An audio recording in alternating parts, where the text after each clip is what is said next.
of the smell up front. It's like, yeah, it's give me the strong, good but one. it's sort of there. Give me the good one. There, you just have to grab more and go deeper into it. So everyone, please pick up your glass of Beaujolais Nouveau 2022. And what I would like you to do is to first The Nouveau? put your nose right in, put it right in the glass and breathe deeply. Breathe deeply. I want you to really get that sense of the aroma. Okay? And now I want you all to raise your glass. John, where's your glass? Come on. Get it for you? Great. Okay? And now everybody, when you taste this, I don't want you to send it in some little spritz down the middle of your tongue. I want you like it was Listerine. I want you to get it on your cheeks, in between your gums, underneath your tongue, all over. And after you finish, I want you to take a breath in and let that get up into all of your olfactory. So here we go. Someday! Encore! When Sal and I were yesterday, All around. and we were tasting all this wine, we were spitting the wine out. Okay. I was very good, I was doing that over here. If you're going to spit the wine out, spit it on somebody you came with. Don't spit it on this 400-year-old floor. So, I want you all now to remember this, and remember that your mouth is a little dry now if you're swirling around that way, okay? Breathe in again. Get it up into your olfactory, okay? Get it up into your sinuses.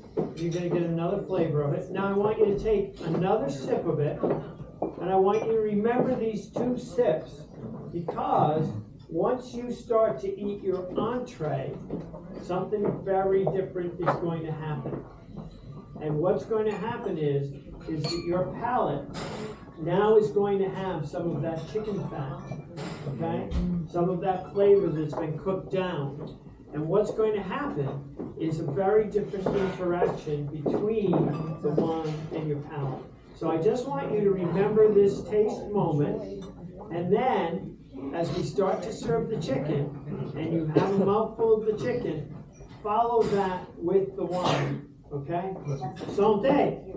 And follow that with the wine and see how different it is, because this is really a great wine with food, okay? So, everyone, we're going to take a break from you talking, let you all talk with your friends. I'm going to say, yes, Jake. I would like to ask a question. You have done this ceremony many times for many years, and I'm curious what your favorite thing about this tradition is, and if we could hear a little bit more about what it means to you.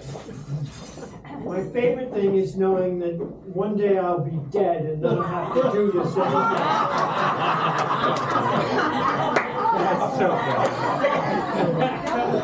We can accelerate that.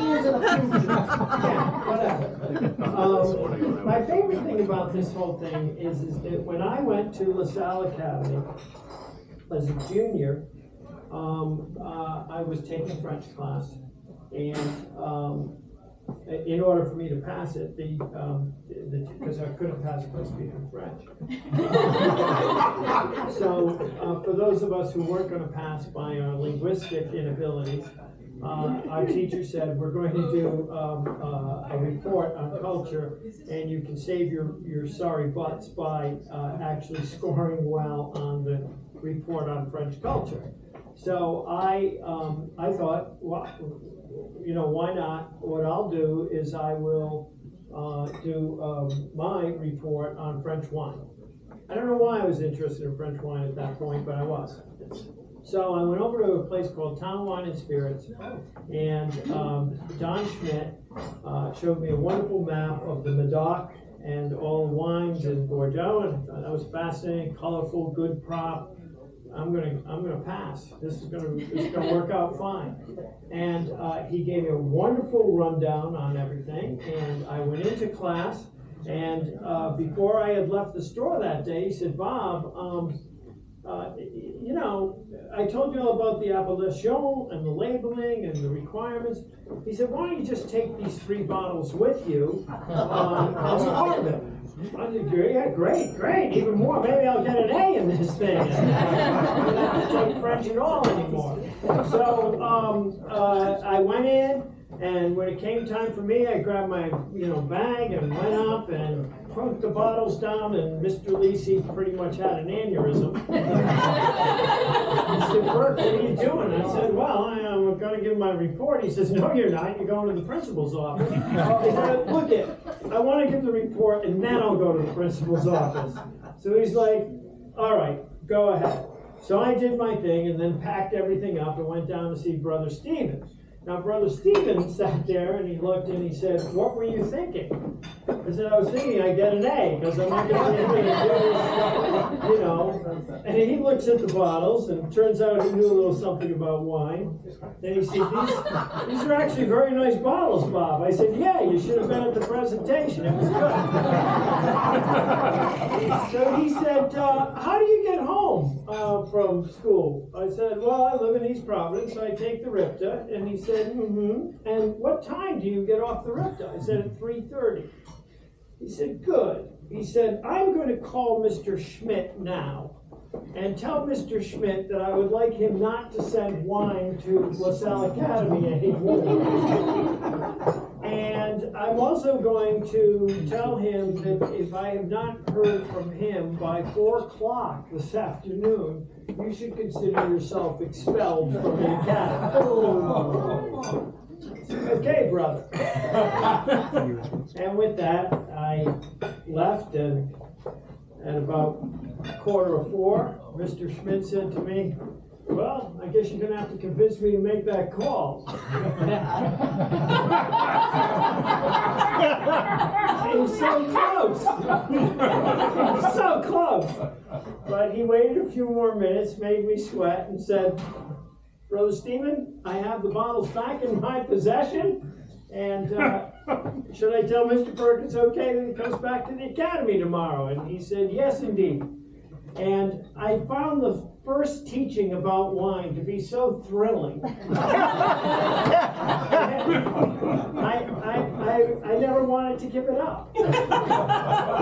So I've been continuing, and I absolutely love teaching about history and wine and the history of wine, and that's what I love about it. It's this moment that we're in right now that I just love. And the rest of it I hate, getting ready, and doing all that stuff. But I started drinking Beaujolais at 6 o'clock this morning. I'm falling out. And then the road show. And so I've had a lot of fun. And I got to teach to a very broad audience. I've gotten to teach over the years. I've been on all these radio stations. So Rhode Islanders have a sense that this is happening, and hopefully they think about it and try it. And to me, that's the foundation in so many ways for if there is ever to be a thing called world peace. It is about us learning about other people, what they love, what they work at, what they're passionate about, and then being willing to take a sip of it. And even if you don't like it, to say, well, at least I took a sip of it. I tried it out.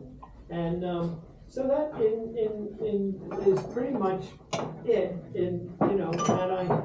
Had I not needed that grade so bad, I probably would have been in construction the rest of my life. What were those 3 bottles? Do you remember the 3 I bottles? don't remember. There was a Pauliac, because I really liked that name. So was Steph, which I just thought was, wow, what a good name. And I don't remember what the other one was, but he taught me all about the communes in Bordeaux, and it was pretty good. Yeah. It sure beats drinking the Kool-Aid. Yeah, I guess. Well, I've done some of that too.